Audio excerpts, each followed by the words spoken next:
Parte 9. As regras da lógica indutiva. Várias diretrizes para a argumentação indutiva precisam ser seguidas. Vejamos como elas ficam colocadas na forma de perguntas. Quantos casos foram examinados?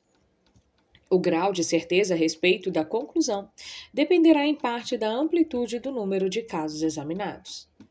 Quanto maior for a amostragem, melhores serão as chances de que a conclusão esteja correta. Em que grau as evidências são representativas? Como normalmente não é possível examinar todos os casos, a qualidade das amostras examinadas é crucial para a validade da conclusão. Por exemplo, a validade de uma pesquisa dependerá da natureza representativa da somatória das pessoas que foram entrevistadas. Com que minúcia as evidências foram examinadas? As induções minuciosas são compostas de vários fatores. Quais eram as similaridades das amostras que foram estudadas? Quais eram as suas diferenças? Será que todas as explicações possíveis foram consideradas? Será que os resultados foram isolados de outros fatores? Em suma, a que nível de análise crítica as nossas evidências foram submetidas? De que maneira as informações obtidas estão correlacionadas a outras formas de conhecimento? Por fim, de que maneira as informações obtidas se encaixam com outras informações que já são conhecidas como verdadeiras? Será que elas contradizem outras coisas conhecidas e tidas como certas? Será que elas explicam as coisas de uma melhor forma do que as outras explicações que já temos? Às vezes, as novas evidências abalam os fundamentos de ideias há muito tempo estabelecidas, tal como foi o ponto de vista proposto por Copérnico, que era a Terra que se movia ao redor do Sol. Tipos de probabilidade. Existem dois tipos principais de probabilidade na argumentação indutiva: a probabilidade a priori e a posteriori. A probabilidade a priori é aquela que ocorre de forma anterior e independente dos fatos. O tipo a posteriori é aquele que surge depois dos exames dos fatos. Os dois tipos têm sua aplicação tanto na teologia quanto na apologética. A probabilidade a priori. A probabilidade a priori é matemática na sua natureza e trata da alta probabilidade de um evento ocorrer. Por exemplo, a probabilidade de tirar 3 6 num lance de 3 dados antes de eles serem lançados é de 1 em 216. Isso não significa que os dados precisam ser lançados 216 vezes para se obter o resultado. Simplesmente quer dizer que se trata de uma probabilidade matemática, pois 3 dados com 6 lados numerados de 1 a 6 oferecem muitas combinações. A probabilidade a priori já convenceu até mesmo alguns ex-ateístas a crer que deve haver algum projetista inteligente para a primeira forma de vida. Depois de calcular que a probabilidade de a vida ter surgido somente por leis naturais era de 1 em 10 elevado a 40.000, potência 1 seguido de 40.000 zeros, Sir Fred Hoyle, nascido em 1915, abandonou as suas convicções contrárias a Deus. Esta chance de 1 em 40.000 é menor de que encontrar um único átomo específico ao vasculhar o universo todo. A probabilidade a posteriori. Enquanto a probabilidade a priori é aquela que se aufere antes do fato, o tipo a posterior é aquele que se chega à conclusão depois do fato. Na ciência, ele é chamado de probabilidade empírica e é ainda conhecida como probabilidade científica. Este tipo de probabilidade oferece graus variados de certeza a respeito da veracidade de um evento com base no exame das evidências disponíveis. Isto é geralmente feito tomando por base os princípios acima listados. Os graus da probabilidade. De acordo com o método indutivo, existem vários graus de probabilidade, dependendo do tipo e abrangência das evidências disponíveis. Estas podem variar do praticamente impossível de um lado até o praticamente certo do outro. A certeza absoluta, pelo menos na sua concepção matemática, é possível somente na lógica dedutiva. Uma indução perfeita, entretanto, pode proporcionar uma certeza prática, já que cada um dos casos foi examinado. A lógica e Deus. Se a lógica é base de todo o pensar e a teologia é o pensar a respeito de Deus, temos que a lógica é a base para todo pensamento a respeito de Deus. Mesmo assim, alguns discordam dessa conclusão, alegando que Deus é soberano sobre todas as coisas, inclusive sobre a lógica, e que ao fazermos da lógica a base para a compreensão de Deus, tornamos Deus sujeito à lógica. A lógica está ontologicamente sujeita a Deus. É verdade que, na realidade, Deus é anterior a tudo mais. Neste sentido, Deus também é anterior à lógica na sua ordem de ser. A lógica é uma forma de pensamento racional, e Deus é o mais importante dos seres racionais. Portanto, ontologicamente, a lógica está sujeita a Deus. Entretanto, isto não significa que a lógica é arbitrária. Deus não escolheu simplesmente ser racional e consistente. Ele é racional por sua própria natureza. As Sagradas Escrituras nos informam que, por exemplo, é possível que Deus minta e que ele não pode negar-se a si mesmo. Ou seja, Deus não pode ser irracional. A violação das leis da lógica é contrária à sua natureza como ser racional por excelência, perfeito e absoluto no universo. Deus está epistemologicamente sujeito à lógica. Mesmo que Deus seja anterior à lógica na ordem do ser, ontologicamente falando, podemos dizer que a lógica precede Deus na ordem do saber, epistemologicamente falando. Nenhum tipo de conhecimento pode ser obtido sem utilizarmos as leis do pensamento. E se isso não é verdadeiro, nada mais temos a concluir. Até mesmo a afirmativa Deus é Deus perde o seu sentido se a lei da identidade A é igual a A não estiver em força.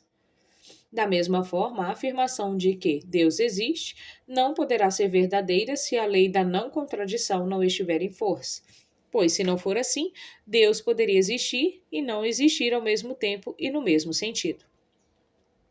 Será que Deus está sujeito a alguma coisa além de si próprio? Claro que não.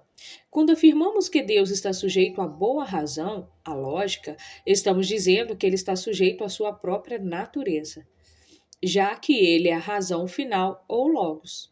Assim, quando Deus está sujeito à lei da justiça, ele não está aprisionado a nada que vá além de si próprio, mas a algo que faz parte dele mesmo, ou seja, a sua própria natureza imutável.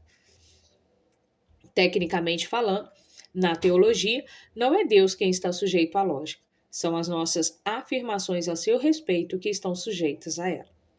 A teologia sistemática se apresenta como uma série de declarações a respeito de Deus que, se são verdadeiras, nos transmite informações a seu respeito. Nenhuma afirmação acerca de Deus pode fazer sentido. Isso para não entrar no mérito da sua veracidade, se não estiver de acordo com as leis irrevogáveis do raciocínio. Racionalidade ou racionalismo? Algumas pessoas argumentam que tornar Deus sujeito à lógica é uma forma de racionalismo, já que isto faz com que as verdades a seu respeito se tornem sujeitas à razão humana. Entretanto, existe uma diferença entre o uso do bom raciocínio, qual é recomendado pela Bíblia como forma de descobrir a verdade, e o uso do racionalismo para determinar a verdade, o que a Bíblia não recomenda. O bom raciocínio não sujeita Deus a mentes infinitas, mas antes sujeita as nossas mentes finitas à sua mente infinita. Além disso, como fomos criados à imagem de um Deus infinitamente inteligente, a imitação de sua racionalidade não é uma forma de racionalismo, mas antes uma forma de expressar o nosso amor por ele com toda a nossa mente, tal qual Jesus nos ordenou.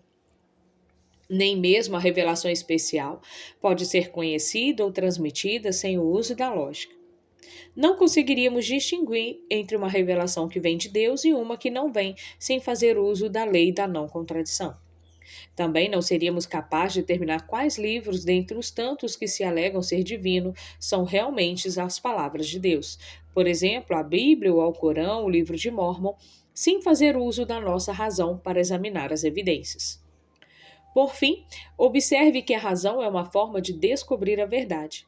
ao passo que o racionalismo é uma tentativa de determinar a verdade.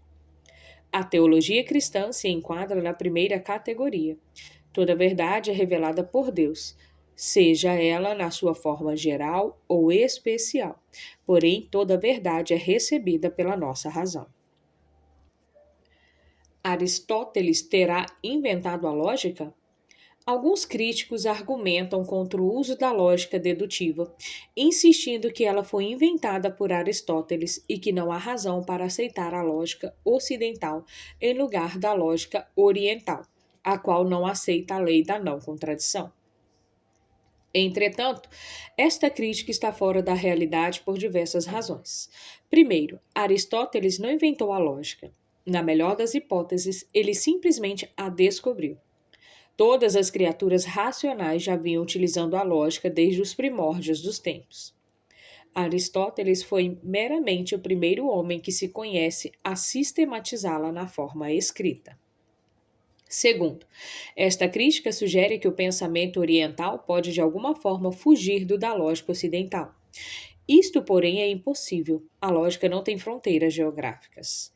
Considerando que a lógica está baseada na lei da não contradição, não se pode fugir dela, pois é impossível negar esta lei sem fazer uso dela mesma. Qualquer afirmação que tenha por objetivo informar que as reivindicações da verdade não precisam ser verdadeiras ou falsas está por si só alegando ser verdadeira em oposição a uma mentira. Terceiro, nenhum filósofo oriental jamais seria capaz de pensar sem fazer uso da lei da não contradição. Como já vimos, a própria negação dela já implica o seu uso, e qualquer afirmação equivalente a que se faz de que a realidade final, ou seja, o tal, vai além da lei da não contradição. É, por si só, uma declaração que faz uso da lei da não contradição na realidade final, pois ela alega ser verdade em oposição a uma não verdade. Se uma reivindicação da verdade não for em absoluto, ela não se enquadra nem mesmo no campo da verdade, e, portanto, não deve ser levada a sério pelas pessoas que buscam a verdade. Existem diferentes tipos de lógicas? Outras pessoas argumentam que existem muitos tipos de lógica. E se é assim, por que deveríamos escolher um deles e fazer deste a norma sobre todos os outros? Em resposta, deve ser colocado que não existe um tipo de lógica que não faça uso da lei da não contradição. Todos os sistemas de raciocínio válidos, sejam eles derivados da lógica dedutiva, indutiva, simbólica, modal ou qualquer outra, aplicam a lei da não contradição. Na verdade, Alfred North Whitehead e Bertrand Russell demonstraram no livro Princípio à Matemática que toda a matemática está baseada na lógica. E literalmente impossível pensar sem fazer uso da lógica. Um Deus onipotente não pode quebrar as leis da lógica? Alguns teólogos argumentam que se Deus é onipotente, ele tem a capacidade de fazer qualquer coisa, inclusive quebrar as leis da lógica. A Bíblia diz, mas a Deus tudo é possível. Mateus capítulo 19, versículo 26. E se é assim, conforme sugerido, devemos concluir que Deus poderia violar as leis do pensamento se lhe aprovesse. Essa objeção, entretanto, está baseada em uma má compreensão. Quando a Bíblia declara que Deus pode fazer todas as coisas, não significa que ele pode fazer o que é impossível. Significa que Deus pode fazer tudo o que é possível fazer. Na verdade, as Sagradas Escrituras declaram que existem muitas coisas impossíveis para Deus. Hebreus capítulo 6, versículo 18 afirma: é impossível que Deus minta. 2 Timóteo capítulo 2, no verso 13, acrescenta: ele não pode negar-se a si mesmo. A negação das leis do pensamento racional seria uma negação de si próprio, já que elas estão baseadas na sua própria natureza racional. Deus não pode transcender a lógica da mesma forma que transcende as leis naturais? Algumas pessoas têm sugerido que, da mesma forma que Deus criou a lei natural e pode transcender a ela por uma intervenção sobrenatural, porém plausível que ele possa também fazer o mesmo com as leis racionais que ele criou. Em suma, se Deus pode quebrar suas leis da física, por que não poderia quebrar suas leis da racionalidade? A resposta a isso é que não se pode dizer que Deus fez ou criou as leis do pensamento, da mesma forma como não se pode dizer que ele criou a si próprio. As leis da razão estão baseadas na natureza não criada de Deus. E assim que ele é, assim sempre foi e assim sempre será. Deus não pode mudar a sua natureza e, portanto, não pode quebrar as leis que surgem da sua própria natureza. As leis da física foram criadas, não são inerentes a Deus e, por isso, podem ser transcedidas por ele como tudo ou mais que foi criado. Mas, como as leis do pensamento, por outro lado, estão baseadas na natureza não criada de Deus, seria tão impossível para Deus modificá-las quanto deixar de ser Deus. Os mistérios da fé não são contrários à lógica? De dentro da teologia cristã, várias outras objeções têm sido levantadas a partir dos grandes mistérios da fé. A Trindade, a encarnação e a doutrina da predestinação/livre-arbítrio. A Trindade. A visão ortodoxa da Trindade postula que existe somente um Deus, mas que três pessoas diferentes compõem este Deus. Para alguns, isto parece violar a lei da não contradição. Pois, como pode Deus ser somente um e três ao mesmo tempo e no mesmo sentido? Visto desta forma, a resposta é que ele não pode mesmo, mas esta é uma forma errada de expor a doutrina da Trindade. De acordo com a teologia evangélica, Deus não é três e um no mesmo sentido. Ele é um somente em natureza, essência, mas três em um sentido diferente, em pessoas. Três pessoas em uma única essência não é mais contraditório do que dizer que três cantos existem em um triângulo ou que três uns estão contidos no numeral 1 elevado à terceira potência? Deus tem um que, natureza, com três quens, pessoas. Isto é um mistério, mas não uma contradição. Para ser contraditório, Deus teria que ser tanto três quanto um, ao mesmo tempo e no mesmo sentido. Ou seja, ele teria que ser três pessoas e uma só pessoa ao mesmo tempo e no mesmo sentido. Ou ele teria que ser de três naturezas e de uma só natureza ao mesmo tempo e no mesmo sentido. Mas não é isso que os teólogos ortodoxos declaram a respeito da Trindade. A encarnação. A exemplo da Trindade, a encarnação também é um grande mistério. Alguns chegam a alegar que ela é uma contradição, pois ela afirma que em Cristo Deus se tornou homem e isto é impossível, já que Deus é infinito e o homem é finito. O infinito não pode se tornar finito.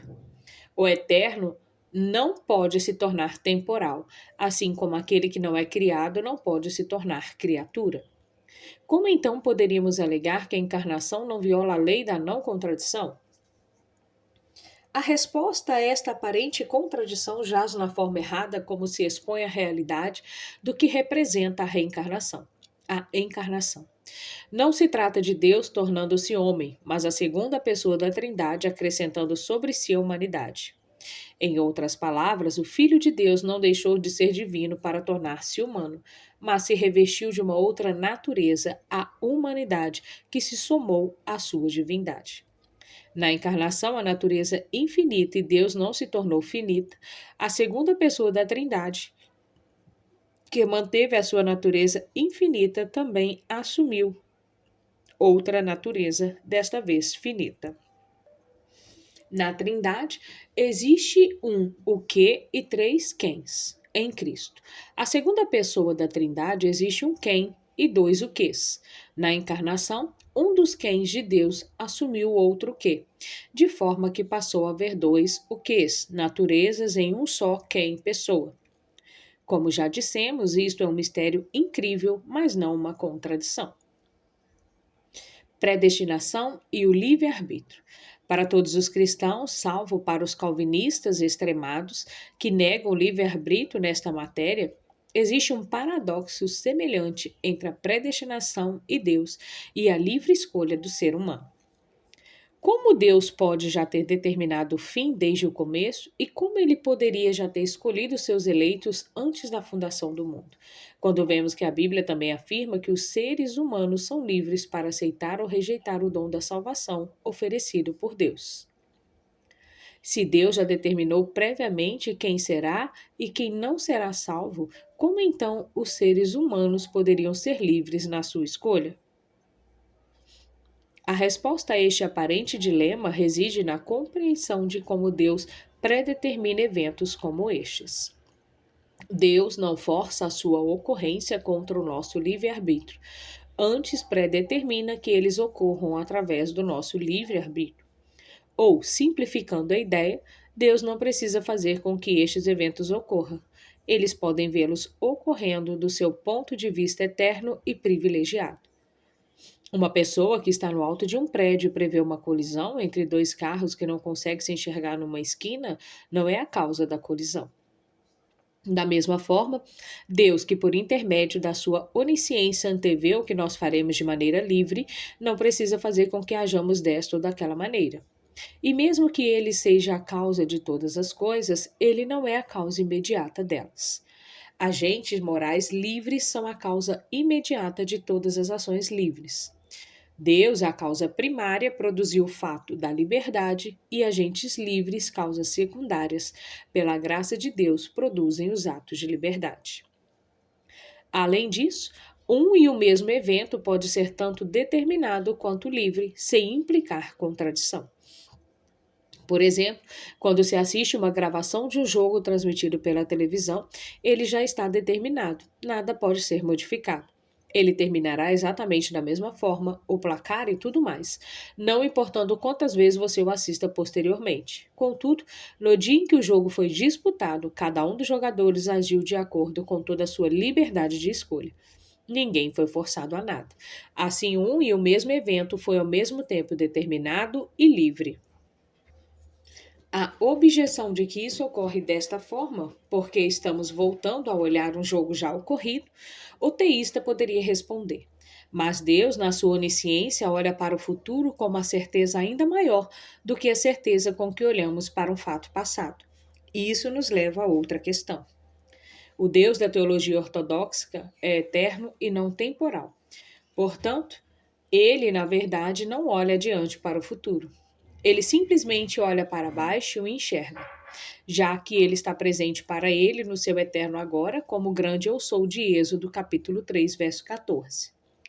Para ilustrar esse tópico, uma pessoa em uma caverna pode olhar para fora do túnel e ver somente um vagão de trem passar de cada vez, o vagão presente. Esta pessoa não consegue enxergar o vagão que já passou nem o vagão que ainda não chegou.